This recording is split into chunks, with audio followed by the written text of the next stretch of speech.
Hello everyone, welcome back to another Screaming Reels video. And I've gotten a few comments recently asking me to show my fly tying setup.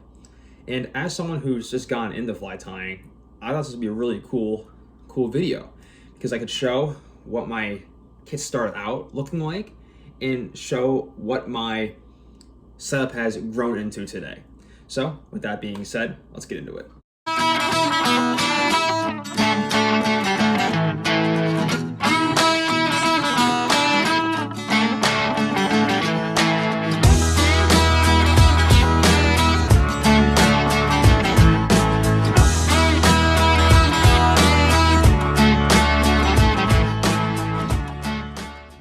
So the kit that I started tying out with was pretty large. It's pretty big.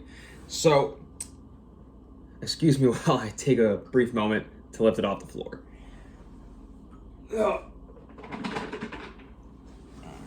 Okay, I'm just kidding. It's not that big. But this is the Gunson River fly tying kit. Not sponsored, but it's everything you need to start tying your own flies. And so in this kit, it includes a vise, scissors, hackle pliers, bobbin threader, hair stacker, a book and DVD that will show you step by step how to tie these flies in the book, a bunch of hooks, dubbings, chenille, marabou, hackle, and many more things. So we're gonna open it on up and kind of run through what exactly is in this kit. So the main thing you're probably wondering about this kit is what the vise looks like. Well, here it is. It's nothing fancy. It's just a simple vise that can clamp onto any desk, any park bench, or anything. Just kind of get you started. It's very portable, so that's why I kept it, is that you can literally go anywhere. Even if you're out fishing and you want to tie some flies. This is simple, very easy to tie anywhere. And also, this is not a rotary function vise, which I think is really good. So when you first start, you can really learn how to wrap the wire, wrap the pheasant tail, wrap everything without you having to rely on the rotary function. Also in this kit, just have a little pair of scissors,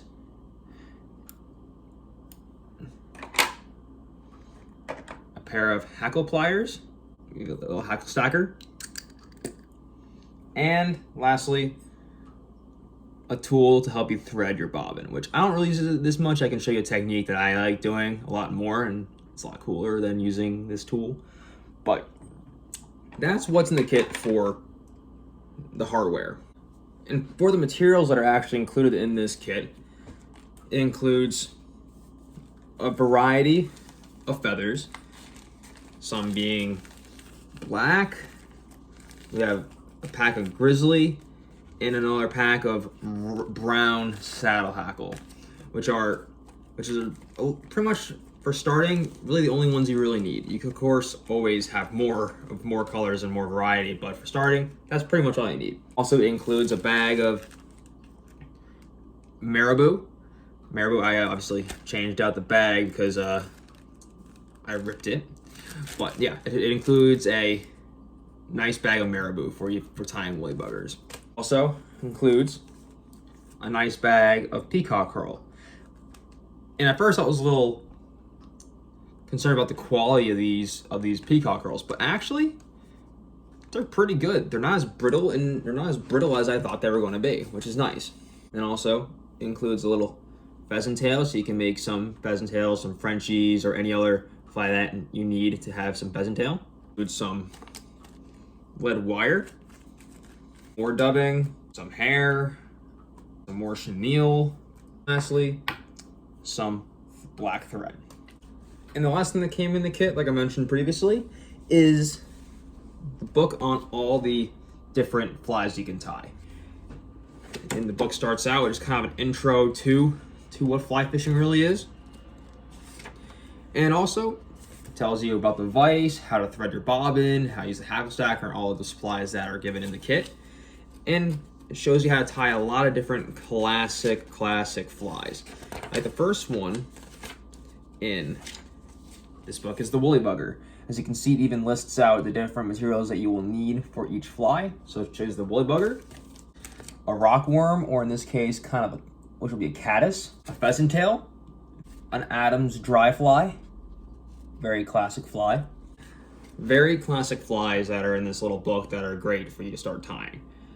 So right here in front of me is the first vise to start tying with. As you can see, it's very simple.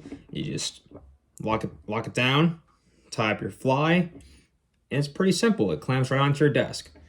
Nothing too fancy about this vise.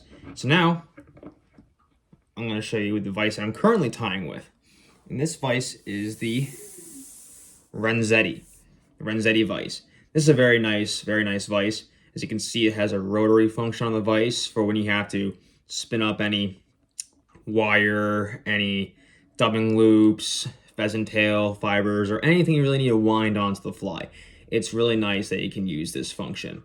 And also another great function of this vise is it has a bobbin arm, which the bobbin arm is used for when you're tying your flies. You get some thread on the fly, and say you need to wind up or use the rotary function of the vise.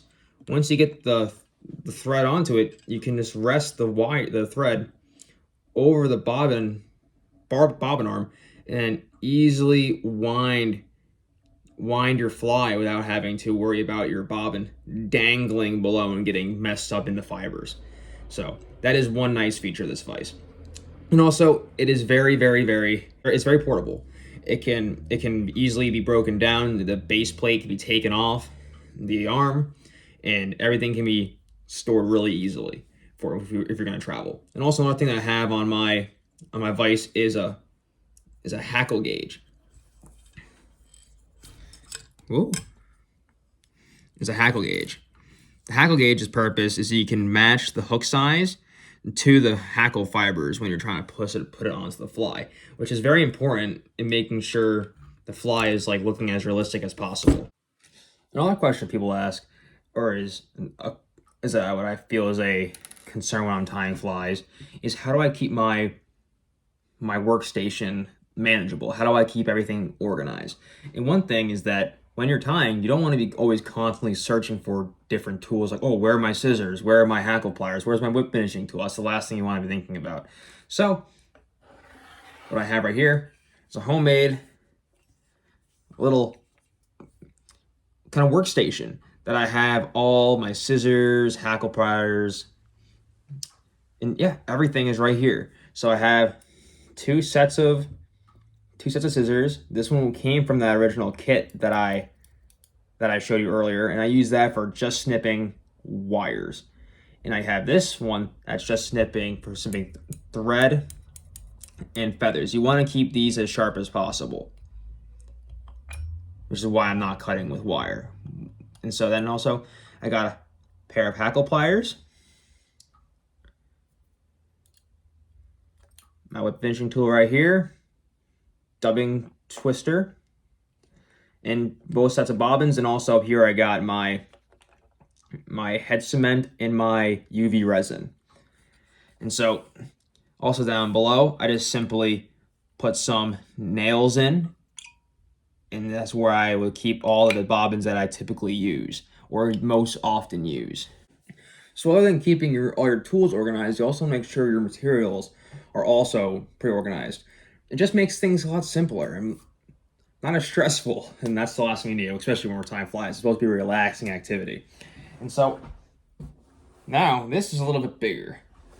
This is my first kit. Okay. This is where I store all my fly tying materials.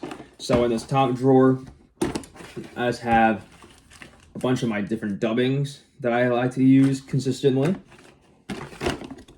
In this middle drawer, I have all my different tinsels, threads, and wires that I don't use as often, but I still need a place to store them. In this bottom drawer here, I have all my beads and hooks, and it keeps it very nice and organized. The other box that I like to keep is full of all my feathers, more dubbings, hairs, So in here, I just got a variety of more dubbings, more feathers, a bunch of different capes that I use all the time. For example, I got a half a gray cape. I have a red cape, grizzly, in a dun, in a kind of a pale dun cape. But yeah, this is all the materials I have. So while I'm sitting at my desk, because this is the view that I have. As you can see, I have my vise right here, all my supplies right over here, so everything's within arm's reach. I have all my tools to the left. I got a light just to give myself some more light on the fly so I can see better. And of course, gotta have some fly fishing stuff. Got the J Stockard bandana pinned on the wall. So yeah, what my fly setup would normally look like. And also, as a student, I'm constantly going back and forth from home. So all this stuff I can simply just pack up in my car and bring on home. It's a very simple setup. So yeah, this was a basic video on what my fly tying setup looks like. And I know I have a lot of stuff right now for just starting a few months ago, but my dad was fly tying well before I was. So I was lucky that I was able to take a lot of his older materials that he's since replaced. Now I have a pretty much complete setup, only being a few months into fly tying. But if you truly want to get into fly tying and this really interests you, I highly suggest going to your local fly shop and just inquiring about buying a little kit like the one that I had. And trust me, it's very relaxing and fun. And in my opinion, it's gotten me even more into fly fishing because now there's just something that much more special about catching a fish on your own flies. If you have any questions, I would love to answer them. Just post a comment under this video and I'll try to get back to it as fast as possible. And also, if you have any other fishing video ideas or anything that you'd like to see or topics you'd like me to cover on this channel, feel free to comment and I'll love to try to make a video for you. As always, thanks for watching.